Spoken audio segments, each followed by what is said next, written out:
Well, you've probably driven past it and never even realized what it was. Well, it's a local organization at the heart of 414. Step inside the Milwaukee County Historical Society. These are really profound events for these people, and you know, we've seen tears, we've seen laughter, we've seen all types of different emotions, and it's really nice to see that sort of visceral reaction to what people often think is kind of an old, dusty thing. You know, history, it's already happened, it's boring, but it still matters today. And when you see people make those connections and how profoundly affected they are by them, you realize how important history is. Hi, my name is Ben Barbera, and I'm the Executive Director of the Milwaukee County Historical Society. So the Milwaukee County Historical Society is arguably the largest repository of Milwaukee history that there is. And so we have collections ranging from documents to photographs to artifacts, and we really can tell the story of Milwaukee history dating all the way back to its origins. So this is our Meet MKE exhibit, and it tells a very brief history of Milwaukee, but it also is a place where we can show off some of our most exciting pieces and artifacts.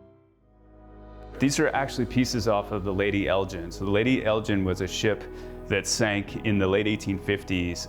300 plus people lost their life. And so these are a few pieces from that ship. So one of the more sort of profound stories in Milwaukee history.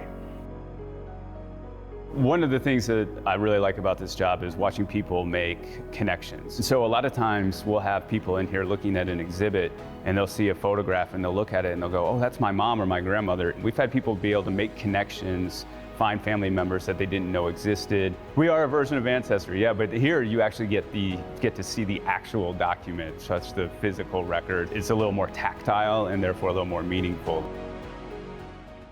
We are housed in a former bank building. There's 7 vaults in the building, various types. So on this first floor, we have 2 with the nice round doors like this. And so now we use the vaults for what they're originally intended to downstairs. We store lots of our artifacts. And then on the first floor, people can walk into them and kind of experience what the vault was like.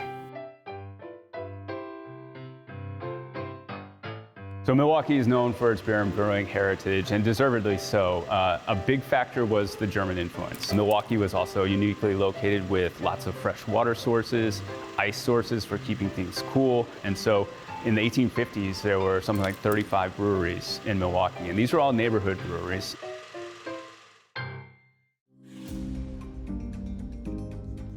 For a community to function, it needs to be informed, it needs to be engaged. We provide information, we provide education.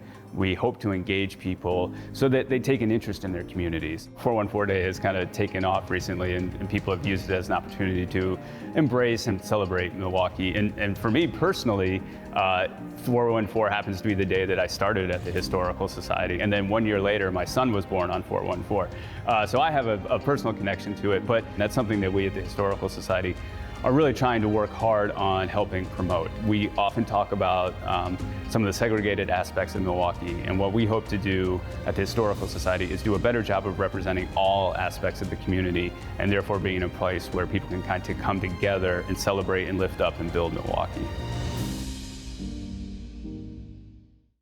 We are open 5 days a week, Mondays and then Wednesdays through Saturdays from 9:30 to 5. We have a group tour program where you kind of get to go behind the scenes, see some of the things that aren't necessarily on display. We're very excited for our upcoming Janice and Steve Marcus Public Art Awards ceremony.